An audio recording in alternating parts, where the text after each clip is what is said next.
All right, Everest Base Camp training. I don't know what number video this is. Today is Friday, July 25th. I'm on my way up to the White Mountains in New Hampshire. A little over 4 hours left in my drive. Doing Mount Washington tomorrow. So tonight I'm staying at the Joe Dodge Lodge, which is literally 100 feet away from the trailhead. So could not be a better place. I am staying in a shared bunk room with 3 strangers because it was the cheapest option. I'm getting up there at almost 9 p.m. I'm probably going to stop for food at some point, so I'm probably not going to get up there until like, I don't know, 9:30. I'm going to be on the trail ideally by like, I don't know, at the latest 7:30 tomorrow. So I'm going to be there for less than 10 hours. So I'm like, I don't really need to ball out. This place was $70 for the night. It'll get the job done. I did try Mount Washington 2 weekends ago with Cooper. You can see empty back seat, unfortunately. Did not bring him with me. I got a sitter for tonight and tomorrow. Reason being, he could not make it up to the top.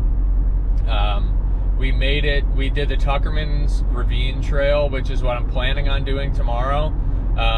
He made it through all the technical stuff up until the very top where it's just straight rock scramble, and he was really freaked out by just how uneven and kind of crevassed, I guess, for lack of a better term. Like there's a lot of gaps in between all the rocks, and he was just like frozen in fear. So didn't make the summit. I'm coming back for redemption. So also, this is kind of good timing because doing Mount Washington tomorrow, then I have a conference in Denver next week. Extending my stay in Denver, gonna stay and hike on Friday and Saturday next week. I'm thinking of doing the Manitou Incline. I think I'm pronouncing that correctly. It's like almost 3,000 stairs. So great training. The max elevation there is like 8,500 feet, I believe. And then I want to do a 14er, ideally Mount Bierstadt, which is obviously it's a 14er, so it's over 14,000 feet. From the day that I would be doing Mount Bierstadt, it would be exactly 4 weeks until I leave for Everest Base Camp. So if my limited knowledge of the physiology of altitude is correct, that will get me somewhat acclimatized or acclimated. I don't know what the right word is to use there. Acclimated to the elevation, and sleeping at 8,000 feet in Colorado, where I'm going to be in the mountains, will be really helpful. Hopefully, focus lately has really been a lot of cardio, trying to make my lungs stronger. As I've said, I mean, the elevation is the thing that's freaking me out more than anything. Actually hiking, I'm not too worried about, but how the lack of oxygen is going to affect me, I don't think I'm alone in this. Most people who do this trek are probably pretty nervous about that. So we'll see. I'm trying to do all the right things and prepare myself accordingly, starting with Mount Washington today. So being that I'm in a shared bunk room, definitely not going to take any videos from the where I'm staying, but I will update from the trail tomorrow morning.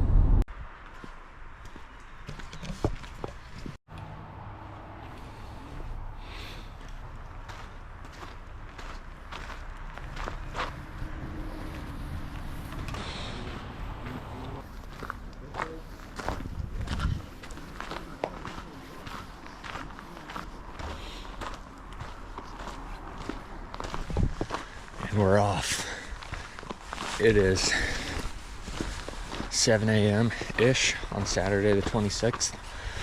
Just had breakfast. Stayed at the lodge at the bottom here last night. Free breakfast starts at 6:30. So stretched out at the car. Got into all my gear. Got trekking poles this time.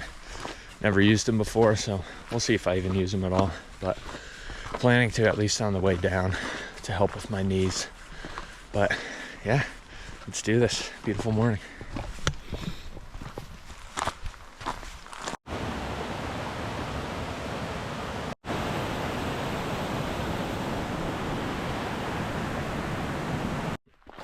All right, got the trekking poles in my backpack now. I used them for first 10 minutes, something like that.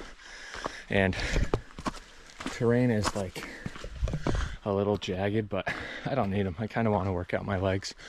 I got 10 pounds of weights in my bag, so should get a good workout today. I am 20 minutes in. Heart rate has already hit like 165, so yeah, the weights make a big difference for sure. But feeling good. 20 minutes in, so wouldn't expect any different, but definitely going to use the poles on the way down just to save my knees from the impact.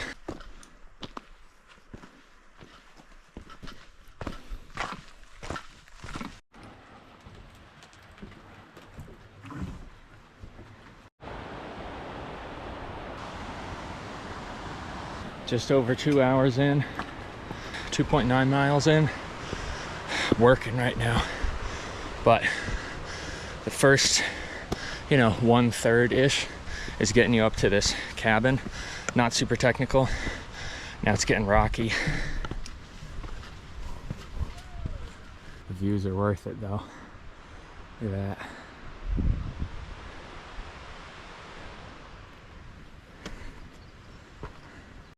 I am climbing something like this, going up there, all the way up from there.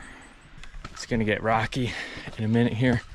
This is where Cooper really struggled last time, so should be easier. Sans Cooper.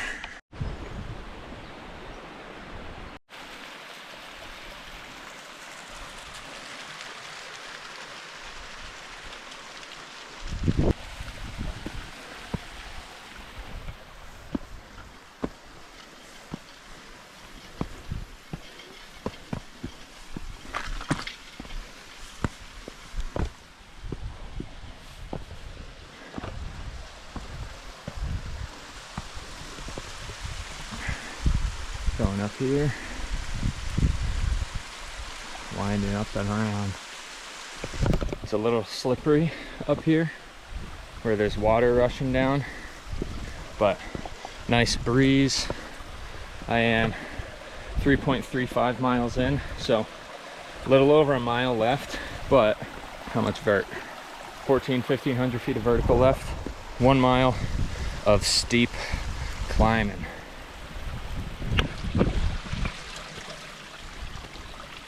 I wasn't joking about steep climbing. Oh boy.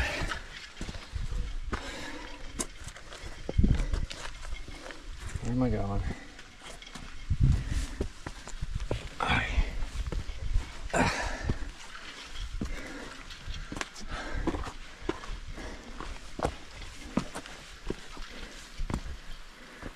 Funny.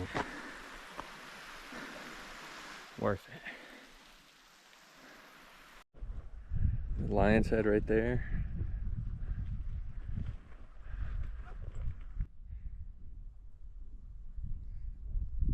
Three hours, 1 minute in. Unreal views from up here. Got about a half a mile left and about 900 feet of vertical. So 900 feet of vertical in 2,500 feet of hiking. You do the math, that's at 30% incline. Something like that, 35. But this exact area is where last time I was up here, I had to turn around because my dog Cooper could not make it any further. All these little gaps, the kind of inconsistency of the terrain just messed with his head. And, we were 4 hours into a pretty difficult hike at that point, so that didn't help the cause either. But cruising today, having the weights makes a big difference. I'm gonna be sore after this, but good training, good prep. Looking forward to Colorado next week. Don't know if I'll be able to do weight training when I'm out there, but we'll see. Try to make that happen. Feeling good. Probably 30 minutes to the top. This is what I meant. What Cooper was struggling with. Just super uneven. Easy for a 29-year-old human. A 3-year-old golden retriever, not so much. All right, just crossed 6,000 feet of elevation. Probably 10 minutes left, hopefully. Everyone I'm passing keeps telling me I'm close. I don't know if I believe them. 280 feet of vert left. Can't take too long.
Leaving the summit of Mount Washington now. Called an audible and decided I'm gonna take a more scenic and less treacherous way home, or back down rather, which is Alpine Garden and Lion's Head. Tuckerman's Ravine is obviously pretty steep, rocky, as is the beginning of this, but going down that was really tough on my knees, and I also just kind of want to see some new scenery. There's a really nice peak for Lion's Head that I'll be able to check out now. I got plenty of time. It's probably about noon.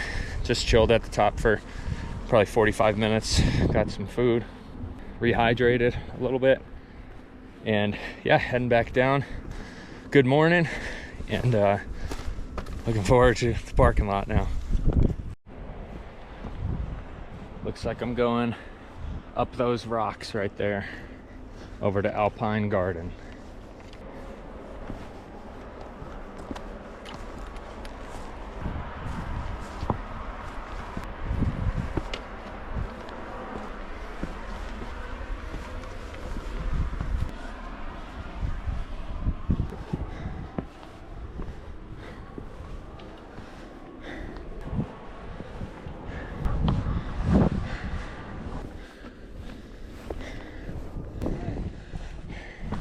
Down? Yes. Which trail? Alpine Garden, Lion's Head. Oh, good. Am I going the right way?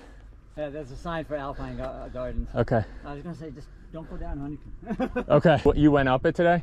I went up Huntington today. It was sketchy, wet, stuff like that. Yeah. Steep.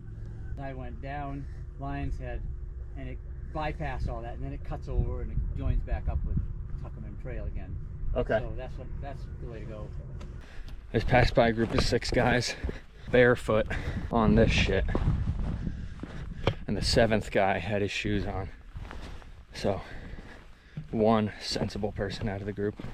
Made it to the bottom of that minefield of rock. Looks like it's smoother from here, going on the Alpine Garden Trail. I'm hoping Alpine Garden mainly consists of this kind of terrain. At least it's somewhat defined. Amazing view of Wildcat Mountain right now, right across the way. Doing Alpine Garden on the way down has added a mile or 2, I think, to the total hike. So we'll see. I got time because I started early this morning, so should be fine. Will be nice to get a different view on the way down. Still pretty rocky, but much better. Quick water break on the Alpine Garden Trail. Super rocky coming down Nelson Craig, I believe it was called. but needed to do that in order to get to the top of Alpine Garden. The more recent hiking I've been doing right here has been pretty soft, kind of like, I don't know, pebbly in between big rocks. So trying to find the pebbles, just stay on, you know, have softer impact. Having the poles is super, super helpful for going down, way easier on my knees. That said though, this route added pretty significant mileage. So I am about 5 hours, 45 minutes into it, 7.25 miles. I'm guessing I'm gonna be at around 11 on the day. That's my guess right now. So got like 4 miles left, 3.75 miles left. All right, there's Lion's Head Peak over there, overlooking this whole valley, including the Tuckerman's Ravine Trail that's down there and goes up these rocks here and then all the way up. So that's what I did on the way up, and then came back down over here, winded down so you can see people down in this valley here. It's so cool to be able to see from the top. I did it. I made it back down. Holy shit, I'm wiped. That was taking the Lion's Head and whatever it's called, Alpine Garden down, was definitely flatter than Tuckerman's Ravine, but there was still plenty of rocky, steep portions where using my poles, I'm still not quite an expert, so I'm still kind of figuring out how to navigate that stuff. But made it down in one piece. On the way back home now. Only 3 hours and 50 minutes left in the drive. Numbers from the hike today. Total elapsed time was 8 hours and 58 minutes. It was 11.71 miles, 5,082 feet of ascent, 3,712 calories burned, which is kind of crazy. That was, I mean, the views on that hike are just incredible. But goddamn, is it a workout. So, off to Denver next. I got a conference. I'm flying out Wednesday morning. Wednesday and Thursday, I'll be at the conference. And then Friday and Saturday, I'll be, Jesus, I have like dirt in my eyebrows right now. Friday and Saturday next week, I'll be hiking, I think, the Manitou Incline on Friday. I'm probably not pronouncing that right. And Mount Bierstadt on Saturday, which is a 14er. So really excited for that. Feeling good. Did, you know, almost 12 miles of hiking with the weight vest today. So 5,000 feet of gain. So I'm feeling strong. I'm really excited. I got 5 weeks from today until Everest Base Camp, and I feel good about it. I'm doing all the right things. I'm checking all the boxes. Going to Denver, sleeping at altitude is going to be hopefully helpful, even though it's, you know, 4 weeks out. Hopefully that will help me to pre-acclimatize a little bit. It's kind of just good timing that I have this conference a month before, but if it doesn't help, then, you know, just got to cross my fingers and see if the walking slowly, drinking tons of water, and really just taking my time at Everest Base Camp, if that works out. But thanks for watching. That was a great hike. Looking forward to coming back up here sometime soon. And looking forward to Denver next week.